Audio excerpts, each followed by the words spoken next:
मंत्रीच गायब झाला असेल तर मग सामान्य माणसं गायब झाली तर आश्चर्य काय? म्हणजे पोलीस डिपार्टमेंटनीच पळवलेलं आहे असं मी त्या ठिकाणी मानतोय. त्याला इतर कोणीच पळवलेलं नाही, तर पोलीस डिपार्टमेंटनीच पळवलेलं आहे आणि कोकाटेनं असताना पोलिसांनीच लपवलेलं आहे आणि ते मुख्यमंत्र्यांच्या सांगण्यावरनं लपवलेलं आहे अशी परिस्थिती आहे. त्याच्यामुळे असणारं हे सरकार कोर्टालाही मानत नाही, न्यायही मानत नाही अशी असणारी परिस्थिती आहे.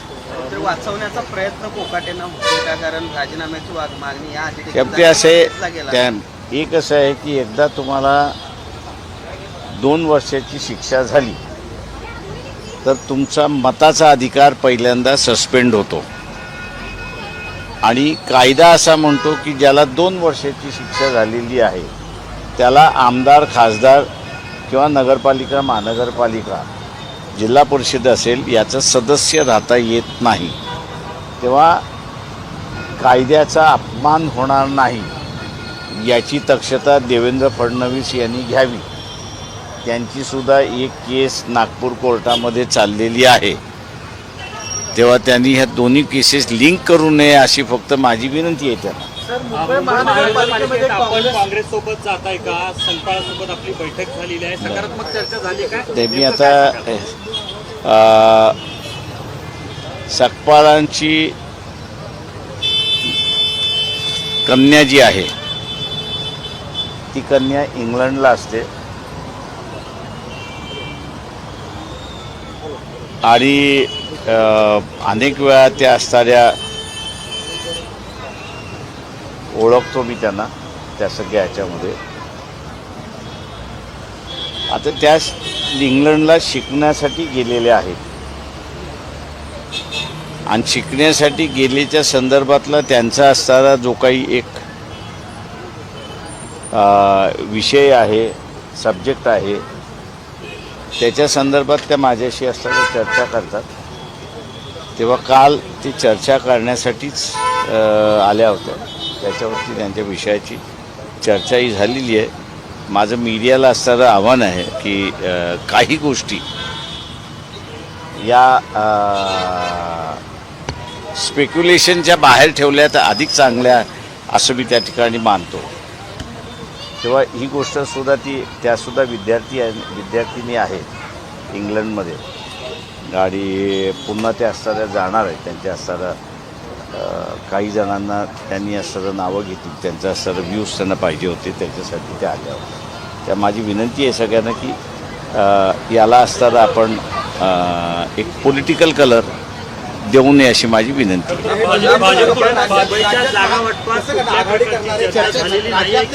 राज्यातलं काय सूत्र असणार आहे तुमचं? राज्यात आघाडी करणारे, नाही करणारे, कुणासोबत जाणारे काय? आता मी आता नगरपालिकेमध्ये जे घडलं ते आपल्याला सांगतो.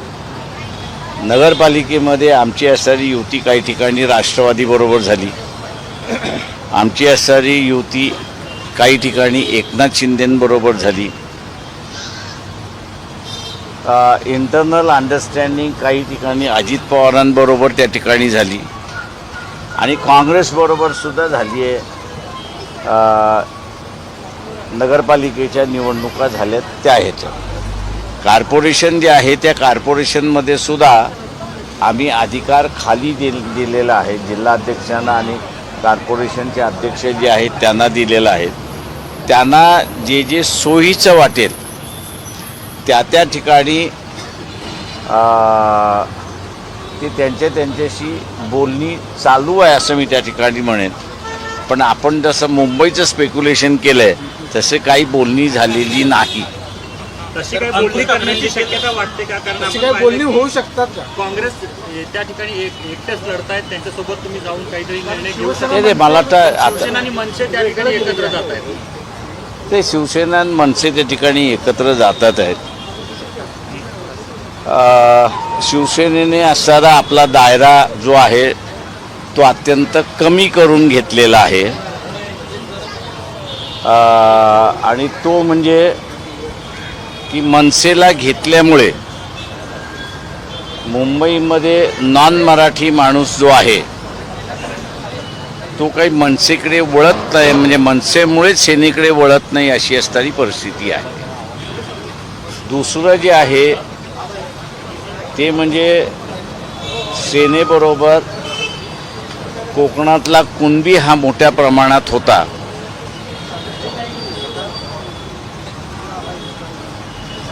माथाडी कामगार सुद्धा मोठ्या प्रमाणात सेनेबरोबर होता. माथाडी कामगार अजून उघडपणे बोलत नाही आहे, पण कोकणातला कुणबी जो आहे त्याला म्हणजे तिथे मोठा वाद आहे कोकणामध्ये खोताचा आणि शेतकऱ्यांचा. तेव्हा शासनाने ज्या काही जमिनी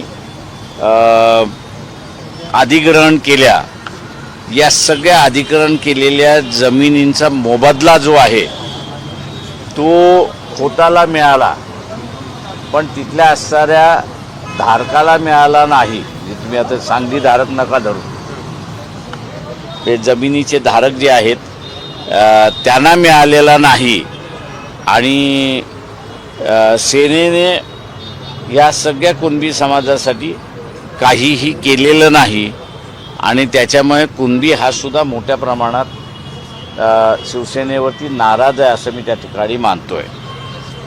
हा जो नॉन महाराष्ट्रीयन जो आहे तो इतर राज्यातून आलेला हा वंचितकडे मोठ्या प्रमाणात वळालेला आहे.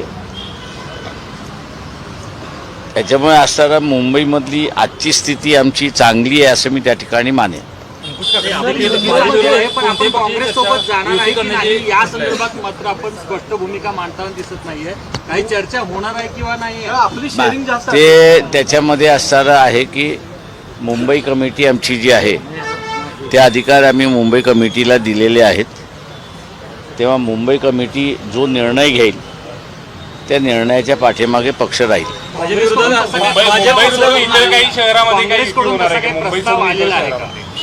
ते मला वाटतं BJP आम्ही आता एकनाथ शिंदेंबरोबर बसलो आहे, पण अजित पवारांबरोबर बसलेलो नाही असं जे काही एक चित्र उभं करतं आहे. त्याच्यामधून मुंबईतला जो एकनाथ शिंदेंचा जो ग्रुप आहे,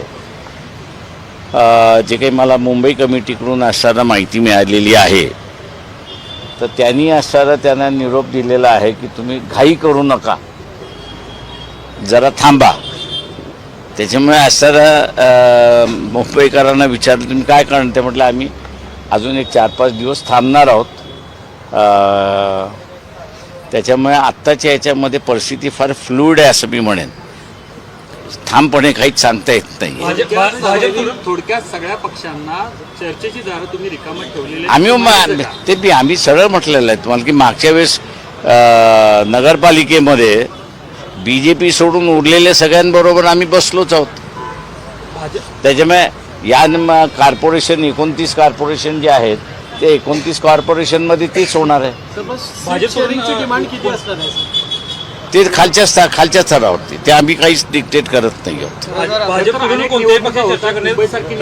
महत्वाचे आहे असं असताना काहीतरी तुमचा व्यूहरचना ठरली असेल, काहीतरी ठरलं असेल. ते म्हणून मी तुम्हाला सरळ मी आता तुमच्या पुढे लपवलेलं नाही की असणारे एकनाथ शिंदेकडून जो काही त्यांची जी मुंबईतली कमिटी आहे त्या कमिटीतला आलेला मेसेजही मी आपल्याला असताना कम्युनिकेट केला की त्यांनी असं तुम्ही घाई करू नका, थांबा. प्रयत्न सुरू आहे असं म्हणायचं.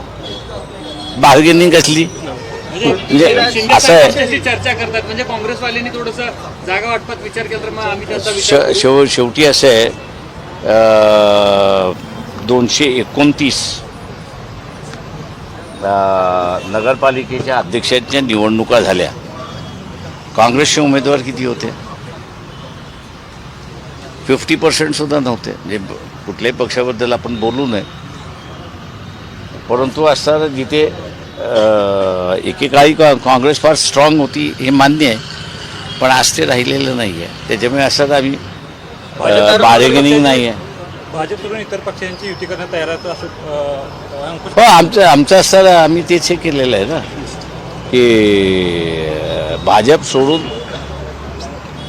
उरलेल्या पक्षांबरोबर आम्ही समझोता करायला तयार आहोत. तर पृथ्वीराज चव्हाणांच्या एका वक्तव्यावरनं गदारोळ समारंभ झालेला आहे. पहलगामचा जो हल्ला झाला पहिल्याच दिवशी भारतीय सैन्य हरलं होतं असं पृथ्वीराज चव्हाण म्हणालेले आहेत. का मुख्यमंत्र्यांना अशा पद्धतीचं वक्तव्य करणं किंवा सिंदूरच्या नंतर तुम्ही म्हणत असाल सिंदूरच्या ह्याच्यात सिंदूरचं आहे ते पहिले ते आज मी चीफनीच सांगितलं की बाबा पहिले 2 दिवस आमचे अत्यंत कठीण गेले त्या ह्याच्यामध्ये, पण 2 दिवसानंतर आम्ही या सगळ्या परिस्थितीवरती ताबा मिळवला. आज म्हणा तुम्ही सगळेजण जे आहात ते पॉलिटिकल पत्रकार आहात असं मला वाटलंच नाही, जे मुंबईतले असेल दिल्लीतले असेल. त्याचं कारण असं आहे की मध्यंतरी आर्मी चीफ यांनी एका युनिव्हर्सिटीमध्ये असताना भाषण करत असताना त्यांनी असं सांगितलं की चायना इज आवर एनिमी. आणि मोदी आपण असताना जर बघितलं तर मोदी असं म्हणाले की चायना आमचे मित्र आहेत. 70 वर्षाच्या या राजकारणामध्ये पहिल्यांदा मी असं पाहिलं की सिव्हिलियन गव्हर्नमेंट आणि आर्मी या दोघांमधला चायनावरनं मतभेद उघडपणे आलेला आहे. अंदाजानं हा फार मोठा सिरियस इश्यू आहे असं मी त्या ठिकाणी मानतोय. तुमचे सगळ्या चॅनलच्या मालकांना माझं असणारं आव्हान आहे की तुम्हाला कोणीच जेलमध्ये टाकणार नाही. तेव्हा मालकाने असणारं खाली मेसेज द्यावा की याच्यावरती की सिव्हिलियन गव्हर्नमेंटची एक भूमिका चायना संदर्भात आहे, आर्मीची दुसरी भूमिका आहे. तेव्हा यावरती सामान्य माणसांचं मतदान काय आहे, लोकांचं काय हे आहे, त्याच्यावरती ओपन डिबेट हा झाला पाहिजे असं मला वाटतं. का जेणेकरून सामान्य माणसाला सुद्धा ज्याला आपल्याला म्हणता येईल की काही गोष्टी आम्ही बोलू शकत नाही. माझं म्हणणं आहे पृथ्वीराजनी सुद्धा ते पाळावं असं माझी इच्छा आहे. का शेवटी सरकार कोणाचं जरी असलं तरी देश हा सगळ्यात महत्त्वाचा आहे. प्रत्येकजण राजकारणामध्ये असल्यामुळे त्यांचे स्वतःचे असणारे सोर्सेस असतात.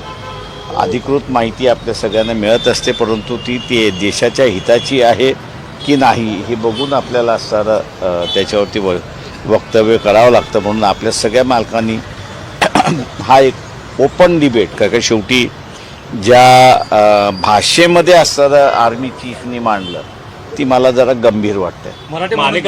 माणिकराव कोकाटेंना अटक करण्याची आदेश हायकोर्टाने दिले. ते असे त्यांना असणारा पोलिसांनीच पळवलं. मी अगोदरच सांगतोय तुम्हाला, त्यांना दुसरं तिसरं कोणीच नाही पळवलेलं आहे. पोलिसांनीच पळवलेलं आहे आणि पोलिसांनीच लपवलेलं आहे.